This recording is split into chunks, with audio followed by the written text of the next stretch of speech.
আসসালামু আলাইকুম everyone, welcome to digital school. কোথা থেকে শুরু করব? স্পোকেন ইংলিশ কোর্সের আজকে হচ্ছে আমাদের 19 নাম্বার ক্লাস। এর আগে আমরা 18টা ক্লাস শেষ করেছি।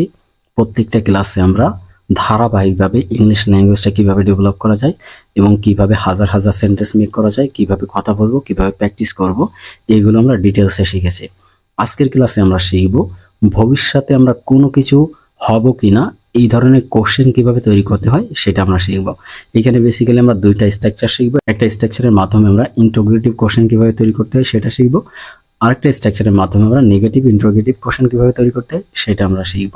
তো চলুন আজকের ক্লাসটা শুরু করি। তো এখনো যারা আমাদের ডিজিটাল স্কুলের সদস্য হননি, অর্থাৎ আমাদের ডিজিটাল স্কুলের ফেসবুক পেজটাকে যারা ফলো করেননি অবশ্যই ফলো করে দিবেন, আর ইউটিউব থেকে যারা দেখবেন অবশ্যই সাবস্ক্রাইব করবেন। একই সাথে ভিডিওটা শেয়ার করে দিবেন যাতে অন্যরাও এই ভিডিওটা দেখে উপকৃত হতে পারে। তো চলুন আজকের ক্লাসটা আমরা শুরু করি। আজকে প্রথম যে স্ট্রাকচারটা শিখবো, এই স্ট্রাকচারের মাধ্যমে আমরা ইন্টারোগেটিভ কোশ্চেন কিভাবে তৈরি করতে হয়, অর্থাৎ কিভাবে পজিটিভ কোশ্চেন তৈরি করতে হয় সেটা আমরা শিখব। তো এর আগে আমরা যে 18 নম্বর ক্লাসটা দেখেছিলাম, সেই 18 নম্বর ক্লাসে যে স্ট্রাকচারটা শিখেছিলাম সেই স্ট্রাকচারের দ্বিতীয় পার্টটা আমরা শিখব, অর্থাৎ দ্বিতীয় পার্টের মাধ্যমে আমরা কোশ্চেন তৈরি করা শিখব। দেখেন আগের স্ট্রাকচারটা আমরা শিখেছিলাম, প্রথমে আমাদের একটা সাবজেক্ট ছিল, তারপরে উইল বি অথবা শ্যাল বি ছিল, ঠিক আছে। তারপরে হচ্ছে আমাদের এক্সটেনশন ছিল। তো আজকে আমাদের সেটাকে একটু ঘুরিয়ে লিখতে হবে, যেহেতু আমরা কোশ্চেন তৈরি করব। তো কোশ্চেন তৈরি করার ক্ষেত্রে আমাদের কি করতে হবে, প্রথমে হচ্ছে উইলকে অথবা শিয়ালকে বসাতে হবে। তো আমরা যেহেতু শিয়ালটা বেশি একটা ব্যবহার করি না, সেই জন্য আমরা এখানে শুধুমাত্র উইলটাকে দিয়ে প্র্যাকটিস করব। তো প্রথমে তাহলে আমরা উইলকে ব্যবহার করব। এই উইলটা হচ্ছে এখানে অক্সিলারি ভার্ব হিসেবে ব্যবহৃত হবে, কারণ এরপরে আমাদের সাবজেক্টকে ব্যবহার করতে হবে। তো যখন আমরা প্রথমে কোনো ভার্বকে ব্যবহার করব এবং তারপরে যখন আমাদের কোনো সাবজেক্ট থাকবে, আমাদের ধরে নিতে হবে প্রথমে যে ভার্বটা বসেছে এটা হচ্ছে অক্সিলারি বা হেল্পিং ভার্ব, ঠিক আছে। শুধুমাত্র এই ভার্বটা এখানে হেল্প করবে আমাদের সেন্টেন্স গঠন করার জন্য বা কোশ্চেন তৈরি করার জন্য। তো তাহলে প্রথমে আমরা উইলকে ব্যবহার করব, তারপরে সাবজেক্টকে ব্যবহার করব, তারপরে বিকে ব্যবহার করব, তারপরে হচ্ছে আমরা এক্সটেনশন বা অবজেক্টকে ব্যবহার করব। এক্সটেনশনের জায়গায় আমরা শুধুমাত্র নাউন এবং অ্যাডজেক্টিভকে ব্যবহার করতে পারবো। তাহলে আমরা স্ট্রাকচারটা দেখলাম। দেখেন স্ট্রাকচার আপনাদের মুখস্থ করার দরকার নেই। এখানে যে প্যাটার্নটা তৈরি করেছি, যে সেন্টেন্সগুলো আপনাদেরকে দিয়েছি, আপনারা যদি প্র্যাকটিস করেন তাহলে দেখবেন যে এই স্ট্রাকচার অটোমেটিক্যালি আপনার মাথায় সেট হয়ে আছে। তো আমরা সেন্টেন্সগুলো দেখার চেষ্টা করি, তাহলে আরও ভালোভাবে ক্লিয়ার হবে। দেখেন will I be a student, আমি কি ছাত্র হব। Will I be a student, আমি কি ছাত্র হব। এখানে প্রথমে আমরা উইলকে ব্যবহার করেছি অক্সিলারি বা হেল্পিং ভার্ব হিসাবে, তারপরে হচ্ছে আমরা আইকে ব্যবহার করেছি সাবজেক্ট হিসাবে, তারপরে আমাদের বিকে ব্যবহার করতে হয়েছে আমাদের স্ট্রাকচার অনুযায়ী, তারপরে একটা আর্টিকেল, তারপরে হচ্ছে নাউন। তো এই আই স্টুডেন্ট এতটুকু হচ্ছে আমাদের এক্সটেনশন, ঠিক আছে। আমরা বলেছি যে এক্সটেনশনের জায়গায় নাউনকে ব্যবহার করতে হবে অথবা অ্যাডজেক্টিভকে ব্যবহার করতে হবে। তো আমরা চাইলে এই আর্টিকেল সহ এখানে স্টুডেন্টকে হাইড করে দিয়ে এখানে একটা অ্যাডজেক্টিভ বসিয়ে আমরা প্র্যাকটিস করতে পারি। তাহলে বুঝতে পেরেছেন যে অ্যাডজেক্টিভ কিভাবে বসিয়ে প্র্যাকটিস করবেন। এখন আমরা বাকি সেন্টেন্সগুলো দেখি। দেখেন উইল উই বি স্টুডেন্টস, আমরা কি ছাত্র হব। Will you be I student, তুমি কি ছাত্র হবে। উইল ইউ বি স্টুডেন্টস, তোমরা কি ছাত্র হবে। উইল দে বি স্টুডেন্টস, তারা কি ছাত্র হবে। Will my friends be student, আমার বন্ধুরা কি ছাত্র হবে। Will my friend be a student, আমার বন্ধু কি ছাত্র হবে। Will he be a student, সে কি ছাত্র হবে। Will she be a student, সে কি ছাত্র হবে। Will it be a student, ইহা কি ছাত্র হবে। Will Kabir be a student, Kabir কি ছাত্র হবে। তো প্রত্যেকটা সেন্টেন্সে দেখেন আমাদের স্ট্রাকচার মেনেই কিন্তু গঠিত হয়েছে। আমরা অনেকেই বলে থাকি যে স্ট্রাকচার শেখার দরকার নেই। দেখেন স্ট্রাকচার আসলে আপনার মুখস্থ করার দরকার নেই, কিন্তু কিভাবে এই সেন্টেন্সগুলো গঠিত হয় এটা আপনার জানতে হবে। আপনি যদি না জানতে পারেন কখনো ইংলিশ ল্যাঙ্গুয়েজ শিখতে পারবেন না। তো এখন যদি আপনি হাজার হাজার সেন্টেন্স গঠন করতে চান তাহলে আপনাকে কি করতে হবে, এখানে এই স্টুডেন্টের পরিবর্তে অন্য একটা নাউনকে ব্যবহার করতে হবে, ঠিক আছে।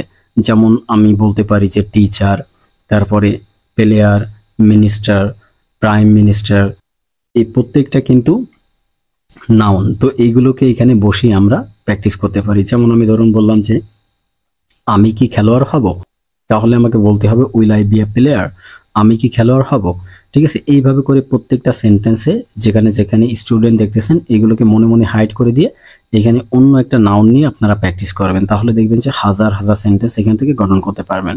তো আশা করি বুঝতে পেরেছেন যে কিভাবে আপনারা পজিটিভ কোশ্চেনগুলো তৈরি করবেন। এখন আমরা দেখব যে কিভাবে আমরা নেগেটিভ কোশ্চেন তৈরি করতে পারি, অর্থাৎ নাবোধক কোশ্চেন কিভাবে তৈরি করতে পারি সেটা আমরা দেখব। তো এইখানে আমাদের যেটা করতে হবে, প্রথমে একইভাবে আমাদের উইলকে ব্যবহার করতে হবে, তারপরে আমাদের সাবজেক্টকে ব্যবহার করতে হবে, তারপরে একটা নটকে ব্যবহার করতে হবে, তারপরে বি কে ব্যবহার করতে হবে, তারপরে হচ্ছে এক্সটেনশন বা অবজেক্টকে ব্যবহার করতে হবে। এই এক্সটেনশন বা অবজেক্টের জায়গায় একইভাবে আমাদের নাউনকে অথবা অ্যাডজেক্টিভকে বসাতে হবে। তো চলুন এখন আমরা সেন্টেন্সগুলো দেখার চেষ্টা করি, তাহলে আরও ভালোভাবে ক্লিয়ার হবে। দেখেন, will I not be a student, আমি কি ছাত্র হব না। এই যে আমি কি ছাত্র হব না, এটা কিন্তু একটা নেগেটিভ কোশ্চেন, অর্থাৎ না বোধক কোশ্চেন, ঠিক আছে। একইভাবে দেখেন, will we not be students, আমরা কি ছাত্র হব না। Will you not be students, তোমরা কি ছাত্র হবে না। Will you not be a student, তুমি কি ছাত্র হবে না। Will you not be students, তোমরা কি ছাত্র হবে না। Will they not be students, তারা কি ছাত্র হবে না। Will my friends not be students, আমার বন্ধুরা কি ছাত্র হবে না। Will my friend not be a student, আমার বন্ধু কি ছাত্র হবে না। Will he not be a student, সে কি ছাত্র হবে না। Will she not be a student, সে কি ছাত্রী হবে না। Will it not be student, ইহা কি ছাত্র হবে না। Will Kabir not be student, Kabir কি ছাত্র হবে না। দেখেন প্রত্যেকটা জায়গায় আমাদের উইলকে আগে বসাতে হয়েছে।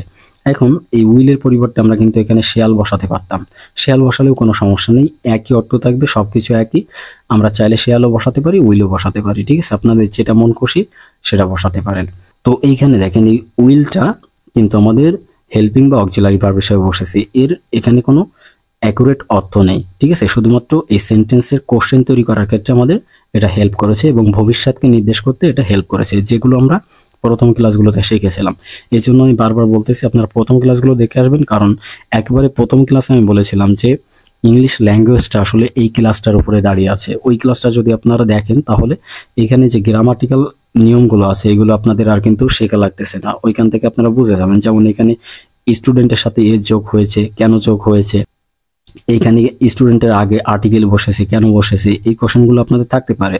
তো আগের ক্লাসগুলোতে যেহেতু আলোচনা করেছি এই জন্য এখানে বলতেছি না, কারণ একই কথা বারবার বললে আপনারা বিরক্ত হবেন। তো এখন কথা হচ্ছে হাজার হাজার সেন্টেন্স কিভাবে মেক করবেন সেটা আমি একটু শিখিয়ে দিই আপনাদের। একইভাবে আগের যে স্ট্রাকচারটা দেখলাম এই স্ট্রাকচারের মতো করে শুধুমাত্র এখানে নাউনকে হাইড করে দিতে হবে। এই নাউনকে হাইড করে দিয়ে এখানে অন্য একটা নাউনকে অর্থাৎ অন্য একটা নামকে বসিয়ে আপনারা প্র্যাকটিস করবেন। যেমন ধরুন আপনি বললেন যে আমি কি ড্রাইভার হব না, ঠিক আছে, তো এই যে আমি কি ড্রাইভার হব না, এইখানে আপনি ড্রাইভারকে বসাতে পারেন। Will I not be a driver, আমি কি ড্রাইভার হব না। Will we not be drivers, আমরা কি ড্রাইভার হব না। প্রত্যেকটা সেন্টেন্সের এই নাউনকে পরিবর্তন করে অর্থাৎ স্টুডেন্টকে পরিবর্তন করে আপনারা অন্য একটা নাউন নিয়ে এখানে প্র্যাকটিস করবেন, তাহলে দেখবেন যে হাজার হাজার সেন্টেন্স গঠন হয়ে গেছে। আপনারা যদি এইভাবে 90 দিন প্র্যাকটিস করতে পারেন আমি আশা করি ইংলিশ ল্যাঙ্গুয়েজে আপনারা পুরো হয়ে যাবেন। এখন কথা হচ্ছে এখানে আমরা অ্যাডজেক্টিভ বসিয়ে কিভাবে প্র্যাকটিস করব। দেখেন আমি এর আগে কিন্তু অ্যাডজেক্টিভ বসিয়ে এখানে প্র্যাকটিস করে দেখিয়েছি, ঠিক একইভাবে এখানে এই আর্টিকেল সহ নাউনটাকে হাইড করে দিয়ে এখানে একটা অ্যাডজেক্টিভ নেবেন। অ্যাডজেক্টিভ কি এই বিষয়গুলো আপনাদের একটু গ্রামাটিক্যাল যে চ্যাপ্টার আছে অ্যাডজেক্টিভের ওইখান থেকে একটু দেখে আসতে হবে, তাহলে ভালোভাবে ক্লিয়ার হবেন, ঠিক আছে। এই ছোট ছোট গ্রামার না জানলে আমরা কখনো ইংলিশ ল্যাঙ্গুয়েজ শিখতে পারবো না।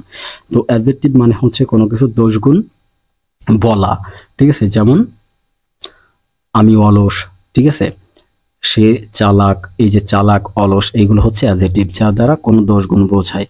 এখন আপনি ধরুন বললেন যে আমি কি চালাক হব না, তাহলে এর ইংলিশ কি হবে, will I not B clever. Will I not B clever, আমি কি চালাক হব না, এখানে কিন্তু আমাদের আর্টিকেলটা বসবে না, শুধুমাত্র উইল আই নট বি এর পরে আমাদের অ্যাডজেক্টিভটা বসালেই হয়ে যাবে, ঠিক আছে। তো এইভাবে করে আপনারা প্র্যাকটিস করেন, আশা করি খুব সহজে আপনারা ইংলিশ ল্যাঙ্গুয়েজটা শিখতে পারবেন।